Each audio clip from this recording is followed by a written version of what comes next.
Imagine it's 3rd of March 1948. You're a 46-year-old schoolteacher living in London, England.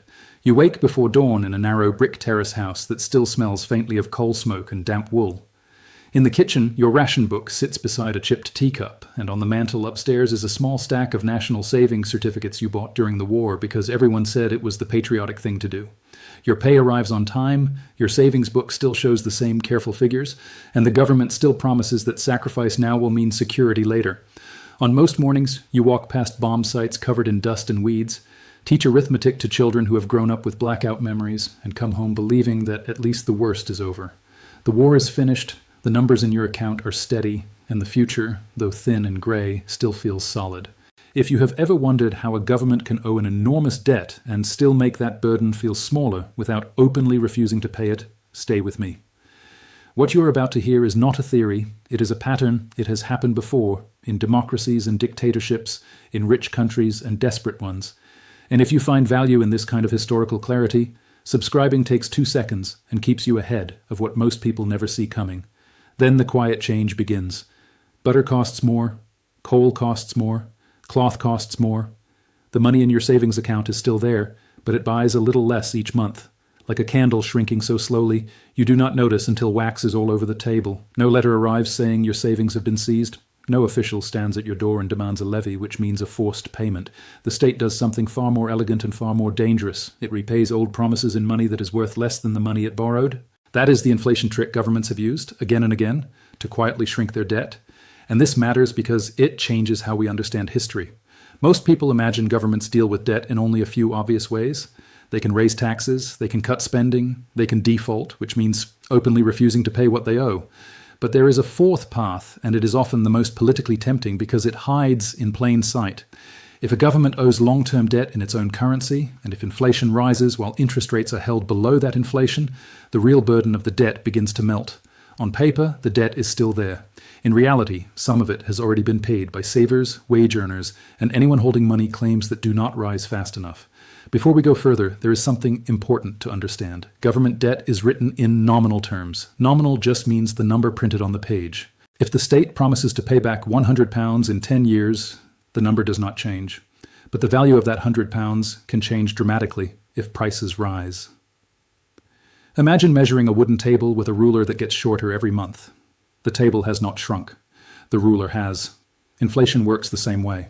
The debt looks unchanged because the number is unchanged, but the unit being used to measure value has quietly been shaved down.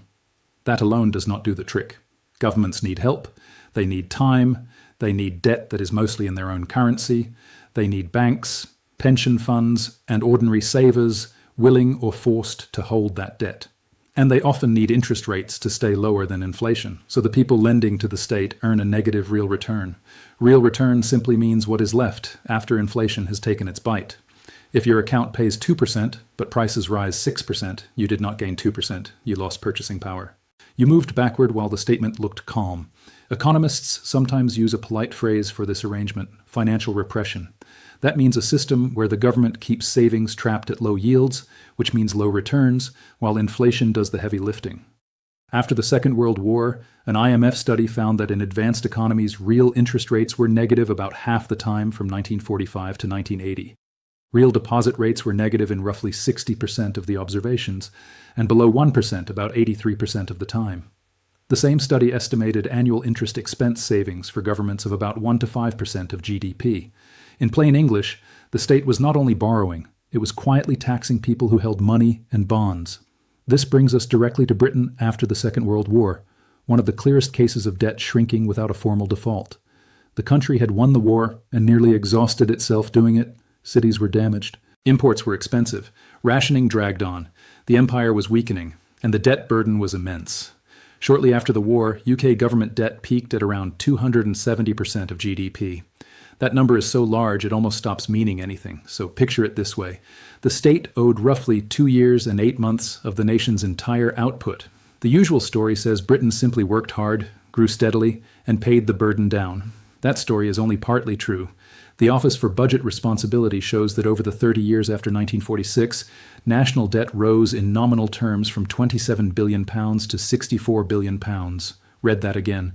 The debt did not fall in pounds, it rose. But nominal GDP, which means the cash value of everything produced before adjusting for inflation, grew by more than 200% over the same period. Average nominal GDP growth ran at 8.8% a year, made up of 2.3% real growth and 6.5% inflation, while the average effective interest rate on the debt was only 3.6%.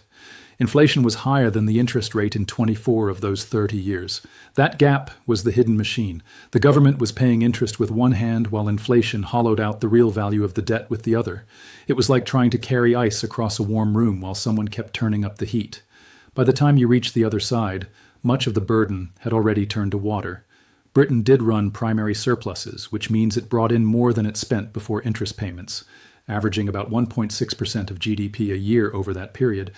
But that was not the whole story. The larger force was that the economy's cash income was rising much faster than the interest cost on old debt. Ordinary people felt this in ways that did not look like a debt operation at all. A retired couple living on fixed income savings did not receive a notice saying they were helping reduce the national debt. They simply discovered that the same pension bought less meat, less heating, less fabric, less comfort. Holders of war bonds had done what their country asked. Many got repaid. But they were repaid in pounds that no longer carried the same weight. The promise was honoured in form and weakened in substance. That is how inflation often behaves. It does not kick the door down, it lifts the hinges while everyone is asleep. And yet not everyone lost equally. People with fixed-rate debts often did better. Homeowners with mortgages, business owners with inventory, and firms able to raise prices gradually saw their nominal obligations stay fixed, while the money used to service those obligations became easier to earn. The bridge of the middle class did not collapse all at once. It sagged unevenly. Savers on one side felt the timber split first. Debtors on the other side sometimes found the load strangely lighter. Here is something I want you to think about before we go further. If your government promised to pay every bond in full, your bank balance stayed untouched, and yet your savings bought less every year while the state's debt burden quietly shrank, would you call that honest repayment? Drop your answer in the comments. Seriously. Because what I'm about to show you next is the part of this story that most people never hear, and it changes everything. This leads to the second part of this story, the United States after the Second World War. For many people, this is the golden example.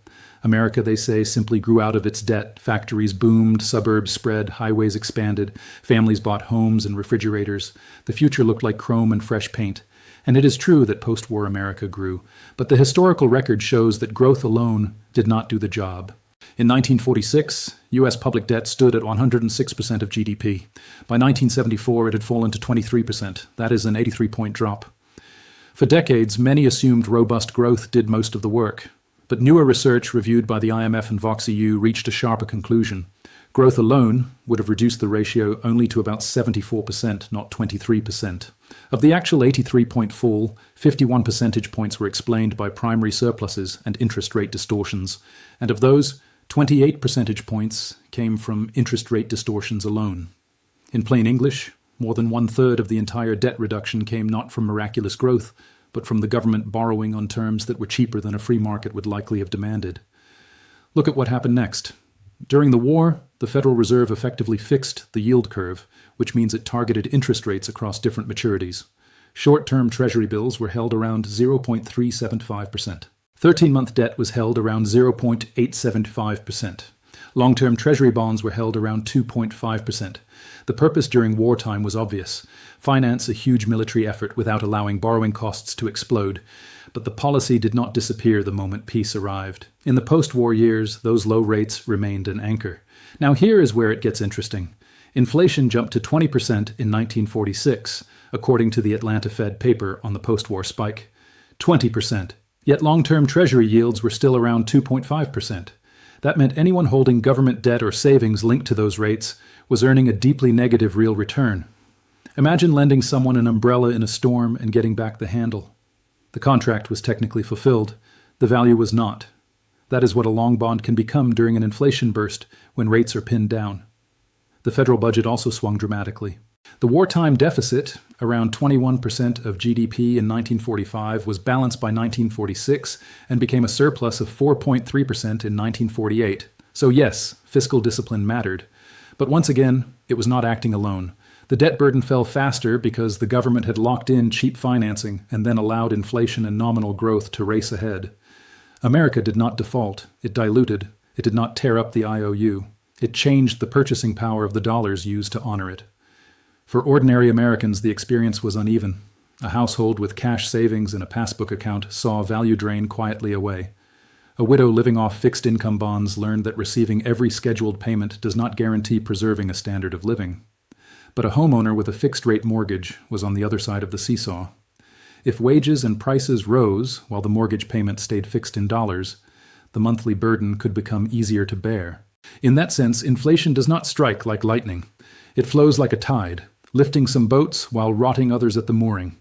And this is why the phrase "inflate away the debt" can be misleading. It sounds like a technical adjustment, almost harmless, as if the state is merely editing its spreadsheet. But someone always absorbs the loss. In Britain, it was often the saver. In America, it was often the bondholder. In both countries, the mechanism worked best because debt was long-term, domestic, and paired with a system that kept borrowing costs from rising quickly enough to protect lenders. And this is where history gets uncomfortable. If Britain and America show the quiet version, Weimar Germany shows the same mechanism stripped of polite clothing. Germany's post-First World War inflation began as a fiscal problem, which means a government money problem, long before it became a social nightmare. During the war, the German state financed spending mainly through borrowing rather than taxation. Banknotes were no longer redeemable in gold, and government bonds increasingly backed the money supply. After 1918, the burden got worse. Germany faced domestic war debt, political instability, heavy social spending, and reparation demands from the victorious powers. Instead of closing the gap with enough taxes or enough cuts, the state borrowed more and more from the Reichsbank, which printed more and more money. At first, not everyone understood what was happening. That is important. Inflation often begins like a rumor before it becomes a scream. From November 1918 to June 1922, prices rose sharply, but the full terror had not yet arrived. Then the second phase began. By November 1923, the mark had collapsed from 4.2 to the US dollar before the war to 4.2 trillion to the dollar. The currency had ceased to be a measuring tool. It was now smoke with numbers on it. The human scenes are famous because they are so physical. The Bundesbank recounts that in 1923, wages were being paid daily in many places. People carried notes in bags and suitcases and rushed to shops before prices rose again. Some traders stopped taking money and demanded food or coal instead. Others closed their shops altogether. The paper mark no longer worked as a store of value, which just means a way to hold purchasing power over time. People did not save it. They fled from it. And yet even here, the government's debt burden was being erased. According to the Bundesbank, all German war debt, valued at 154 billion marks, had dropped to just 15.4 Pfennig by the day the Rentenmark was introduced in November 1923. Think about the violence hidden inside that sentence. Debt that once represented a vast national obligation was reduced to less than the price of a loaf wrapper. The state was one of the biggest beneficiaries of the inflation. Its promises were not honored by sacrifice. They were vaporized by arithmetic. The newer research on Weimar Germany adds another layer that most people miss.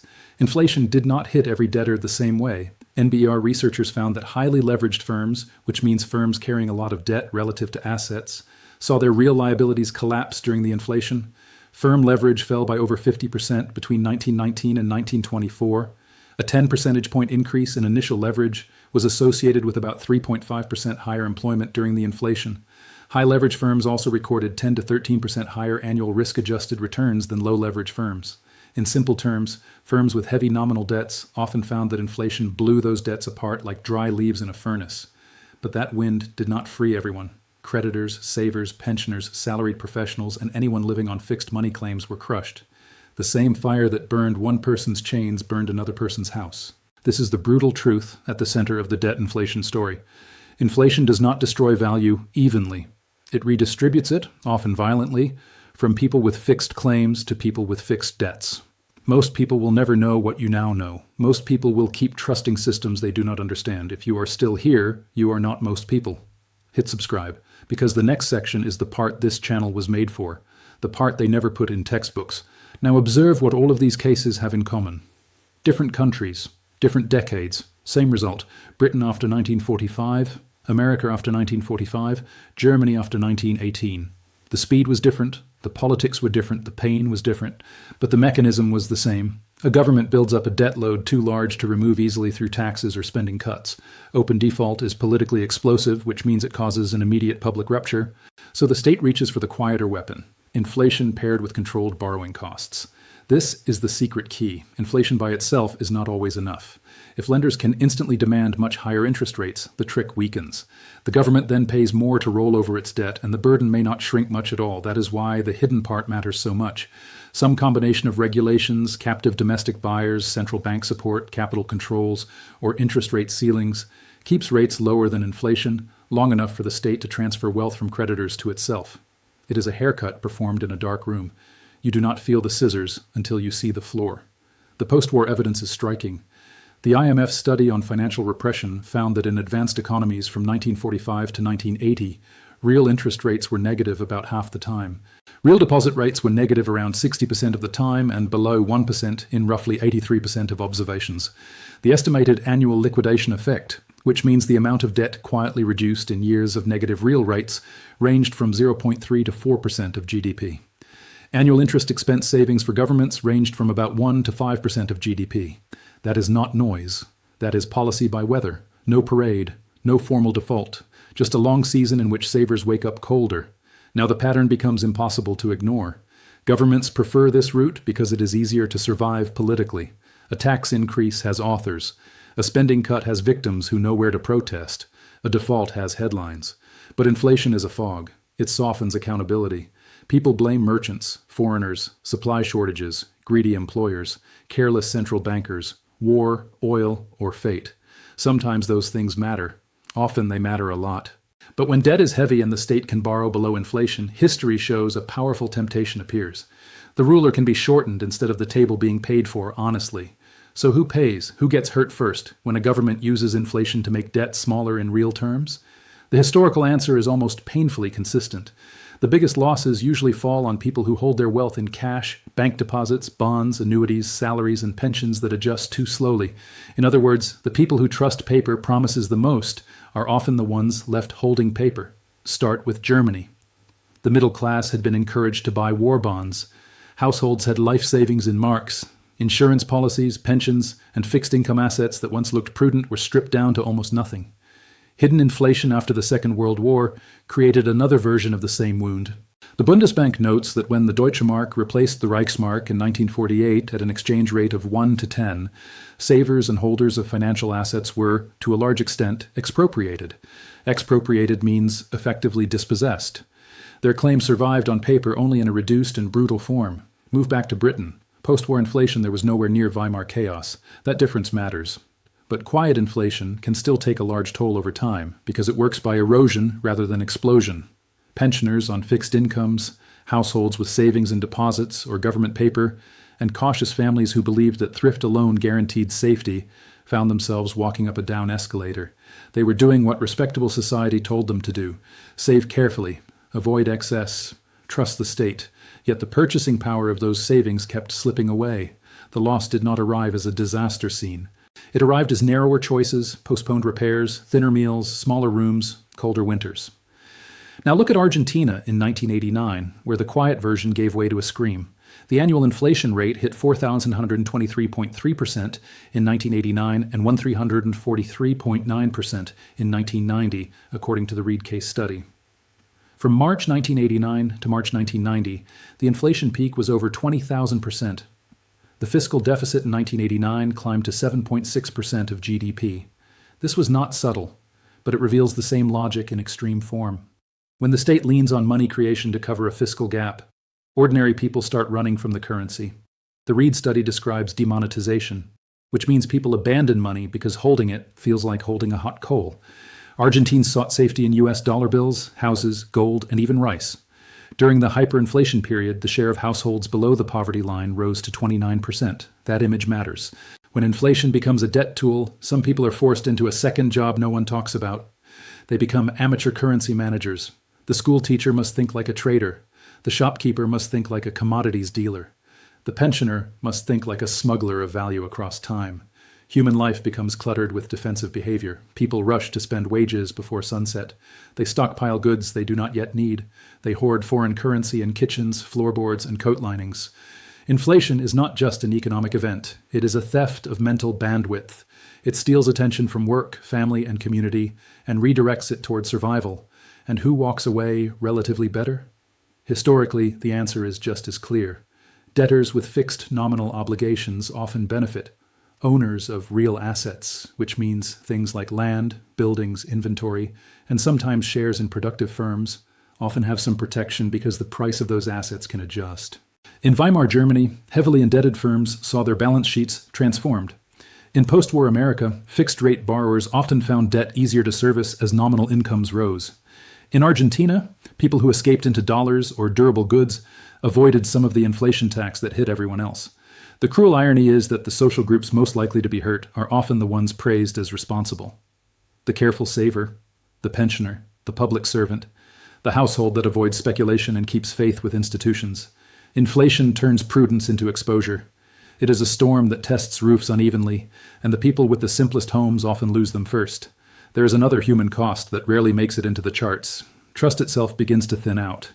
In high inflation periods, families stop thinking in years and start thinking in afternoons.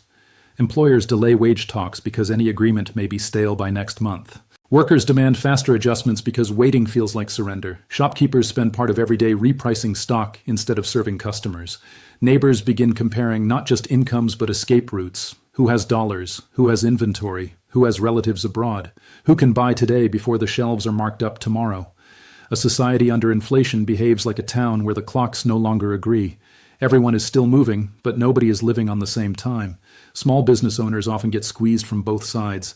Their suppliers raise prices first, their customers lag behind, their tax bills may be assessed on nominal profits, which means profits inflated by prices rather than real gains.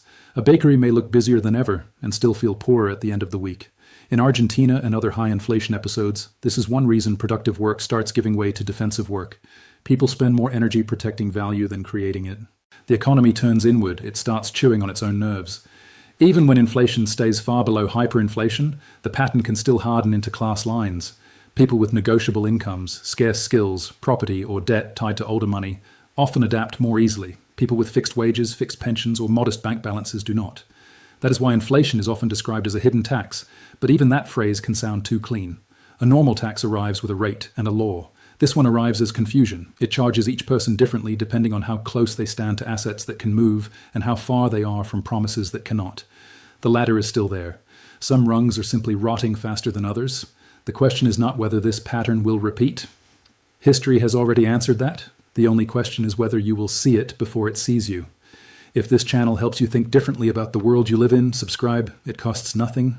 And it might change everything. So, what did the survivors do differently?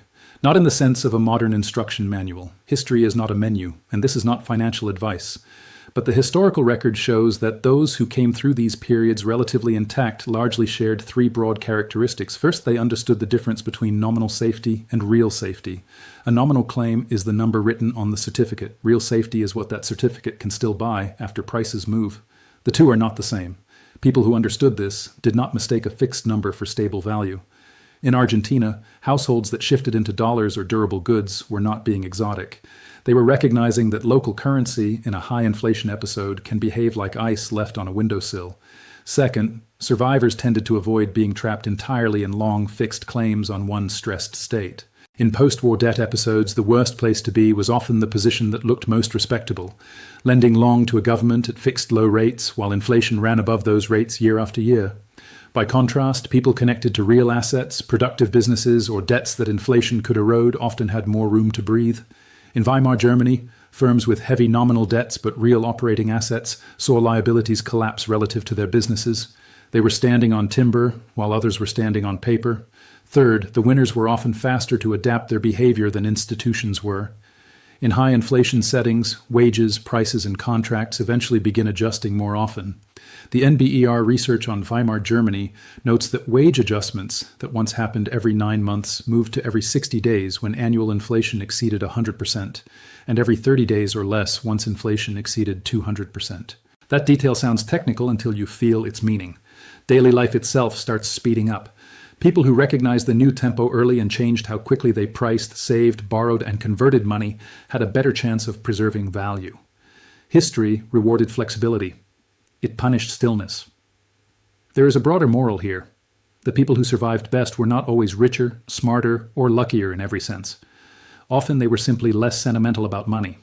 They did not assume that yesterday's unit of account, which means yesterday's measuring stick for value, would still be trustworthy tomorrow.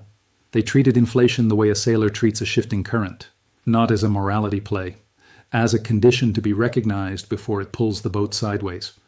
Which brings us back to that schoolteacher in London in March 1948. She may never have used the phrase real interest rate. She may never have heard the words financial repression. She may have believed, quite reasonably, that if the government paid every bond and her savings book showed the right numbers, then order had been preserved. But history shows that order can survive on the surface while value drains away underneath. The wallpaper stays up. The beams rot. That is the lasting lesson of inflation as a debt strategy.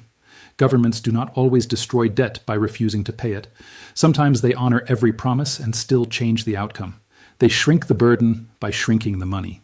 Sometimes slowly, as in post-war Britain, sometimes through a mix of growth, fiscal discipline, and capped rates, as in post-war America, sometimes catastrophically, as in Weimar Germany or Argentina. Different volume, same song, someone lent in old money, someone got paid back in lighter money.